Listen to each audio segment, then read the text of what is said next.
It's that great time of year when the NHL season is starting. We've got birds chirping here in Australia because spring is just underway. Mammals are blossoming new life into the world. We've got opening night rosters being yelled out by announcers everywhere. Number 87, your captain, Sydney!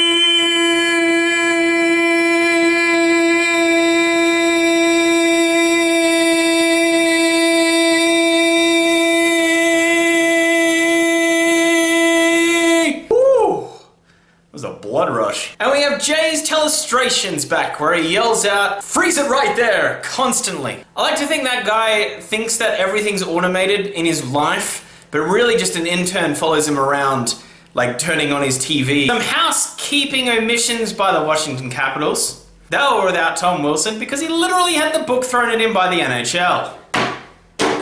And now we're just gonna boss this out. Pens win! 7-6. In overtime, yeah, a lot happened in this game. But let's just calm down with the win. We did it! Stanley Cup champions!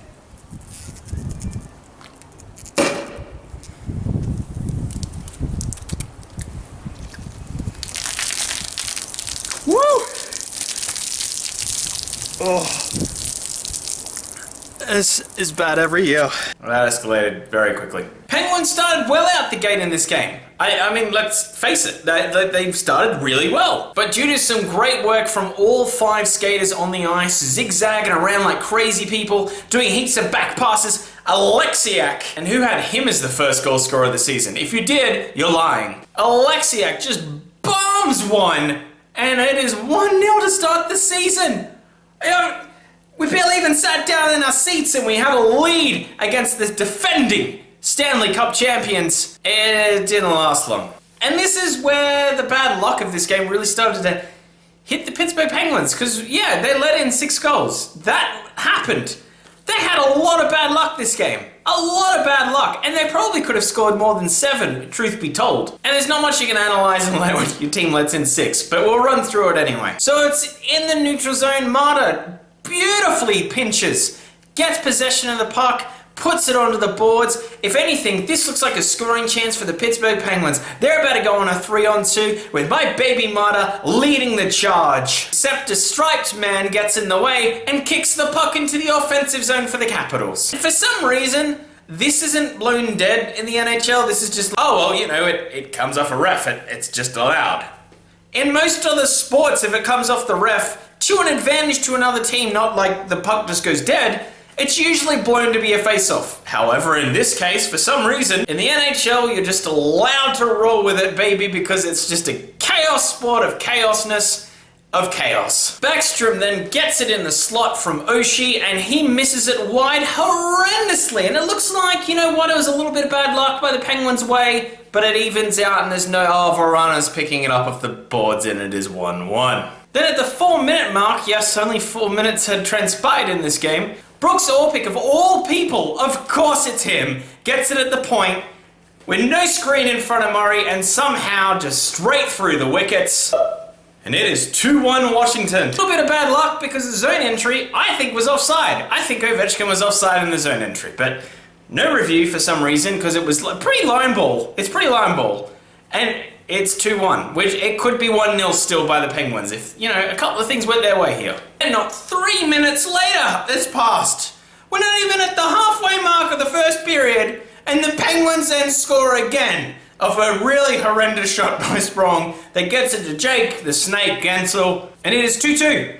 The game is tied again after 7 minutes. 4 goals have been scored. Apparently defense was optional this offseason to learn about.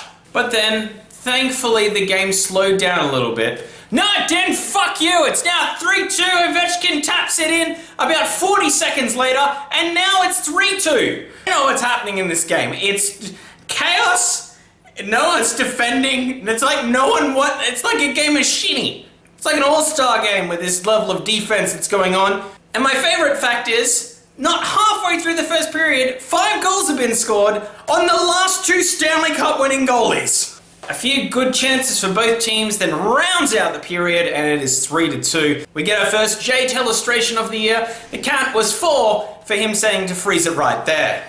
First period starts, Crosby just barrels into the zone, and he will not be denied in getting a point. I'm getting 100 this year! He has roughly about 17 shots on goal, and then he passes it up to Letang, who doesn't waver or miss, hits the post, it goes in, baby.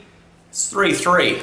Big two plays. The big excitement about that play was Crosby barreling in, picking up the rebound as if it was just a training simulation, and the puck was just there, not bouncing around. The puck was just placed there, and he just launches it.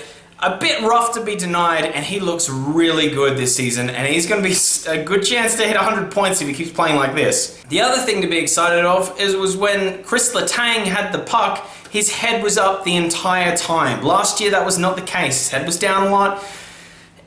He never seemed confident last year. This year, he gets it.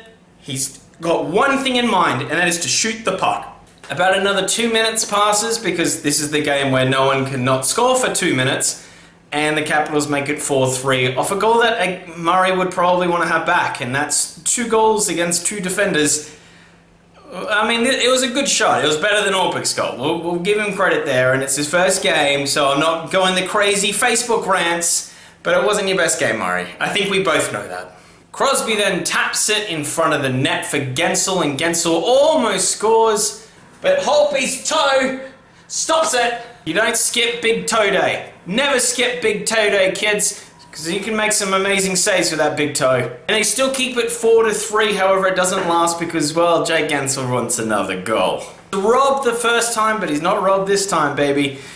He gets it in. It is 4-4, and this game starts to...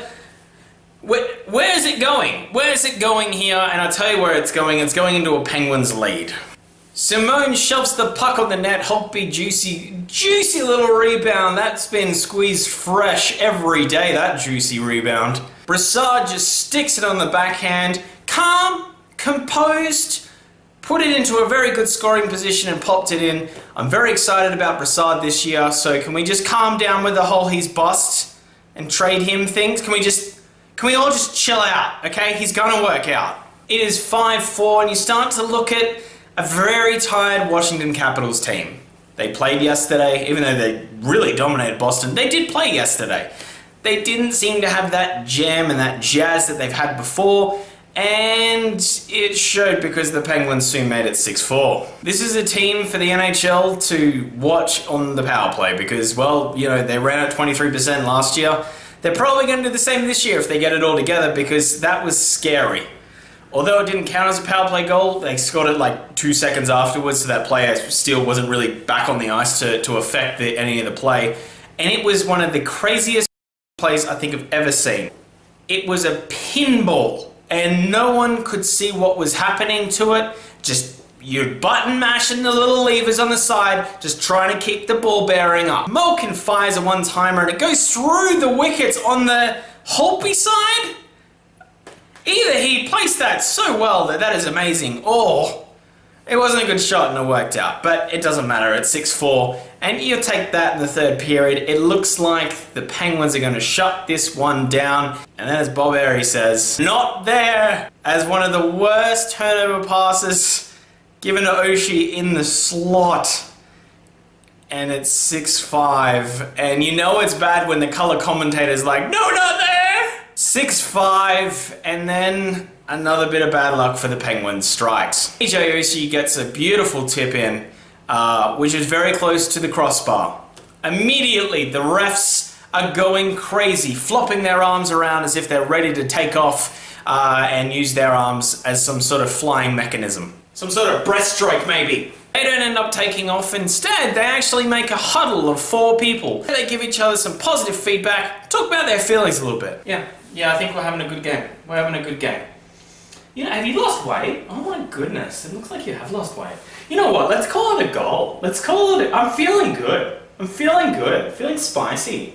No, I am, you know, I'm feeling really good. I had a latte before and it was just delicious. So for some reason they turn this around to make it a goal. The reason why this is a big deal is because you need refutable evidence to overturn that. And vice versa, if it was no goal, they needed evidence to say that it was a goal. It's one of those line ball ones. When you look at how it plays, he's very close to the crossbar. On some angles, he's extremely close to the crossbar. And I'm happy that those goals are counted because I would rather goals than no goals. But it's weird that they changed it. And then it became 6-6 because, well, you can't really overturn that goal. You really can't. But you can't really award it if they say no goal on the ice either. So just another one of those that the Penguins didn't get their way. Fast forward into overtime and the Penguins get a power play, and I warned you, Court Washington. I warned you. I said don't do this. Crosby in front of the net screening with all of that booty, son. And Letang wires it in for his third point of the night. The Penguins win. They get 2 points. And if you're going by last year's standing, 97 points going into the playoffs, they need 95 more of 81 games. How exciting. The 3 stars for the game, number 1, Chris Letang, and number 2, Jake Guentzel. Number 3 was one of the bad guys. His name is Oshie. He's stupid head. We're going to have an It's a Hockey Night Superstar Award for the superiest superstar who has ever starred a star. And the way we're going to do this is every time the 3 stars comes out, third star gets 1 point, second star gets 2 points, and first star gets 3 points. It's kind of like reverse with, it's pretty easy to follow. So we're going to cover that for the whole time. So Jake Guentzel 2 points, Letang gets 3 points. I'd be interested to see who's the superiest superstar to ever superstarred a superstar. Anyway guys, that is the whole video, so thank you so much for watching. Did you have fun? Opening night? I mean, there's not a lot to talk about with this game to analyze it defensively, and I'm sure the coaches wanted to pull their hair out, but we had fun. And it's nice when you can have fun. So, have fun. Anyway guys, thank you so much for watching. Have a great day. See you and bye.